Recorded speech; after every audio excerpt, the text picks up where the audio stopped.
হযরত ইব্রাহিম আলাইহিসসালাম ছিলেন আল্লাহর এক মহান নবী।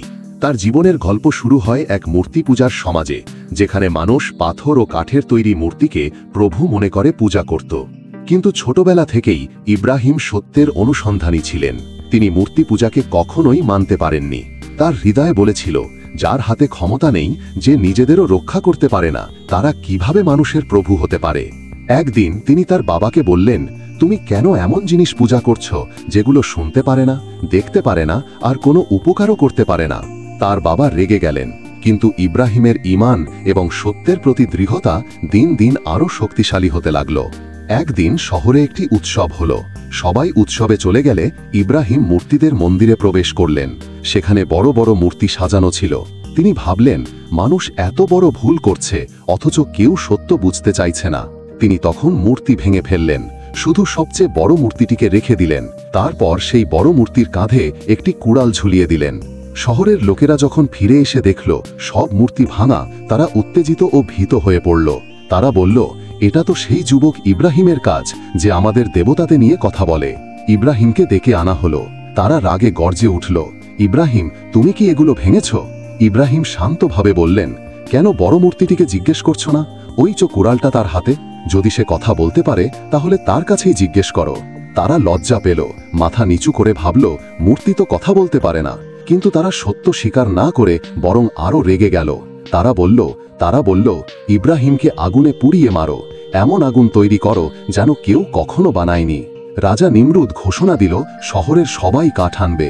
অসংখ্য মানুষ কাঠ জমা করল। কয়েকদিনে এক বিশাল অগ্নিকুণ্ড তৈরি হলো। আগুন এত বড় হলো যে তার তাপ দূর থেকেও অনুভূত হচ্ছিল। আগুনের জ্বালা আকাশ পর্যন্ত উঠছিল। ইব্রাহিমকে বেঁধে আগুনে নিক্ষেপ করার জন্য তারা একটি বিশেষ যন্ত্র বানালো, কারণ কেউ আগুনের কাছে যেতেই পারত না।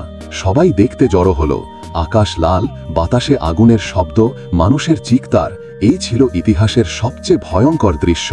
যখন ইব্রাহিমকে সেই ভয়ঙ্কর আগুনের দিকে নিক্ষেপ করা হলো, তখন আসমান জমিনের সব সৃষ্টি কেঁদে উঠল। ফেরেশতারা বলল, হে আল্লাহ, কি আমরা তাকে সাহায্য করব? কিন্তু আল্লাহ বললেন, যদি সে আমাকে ডাকে তবে আমি আছি।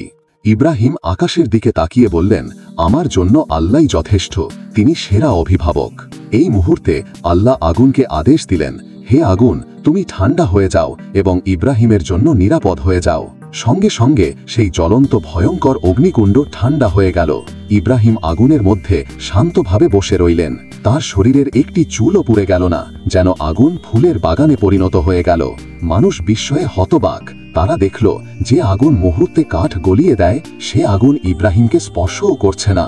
মন্দিরের পুরোহিত, সৈনিক, রাজা সবাই স্তব্ধ হয়ে গেল। তারা বলল, এটা মানুষের কাজ নয়, এটা আল্লাহর কুদরত। এভাবেই আল্লাহ তার প্রিয় বান্দাকে বিশ্ববাসীর সামনে সম্মান দিলেন। আগুন, যা পৃথিবীর সবচেয়ে ভয়ঙ্কর জিনিসগুলোর একটি, আল্লাহর হুকুমে ফুলের মতো কোমল হয়ে গেল। এরপর ইব্রাহিম আলাইহিসসালাম সত্যের দিকে মানুষকে ডাকতে থাকলেন। তার কাহিনী আমাদের শেখায় যে আল্লাহর উপর ভরসা করে তাকে দুনিয়ার কোনো শক্তিই ক্ষতি করতে পারে না। আল্লাহর নির্দেশে আগুনও ঠান্ডা হয়ে যায়, পাহাড়ও পথ করে দেয়, সমুদ্র রাস্তা হয়ে দাঁড়ায়। এই গল্প ঈমান, সাহস, সত্য এবং আল্লাহর অসীম কুদরতের এক অবিনাশী নিদর্শন।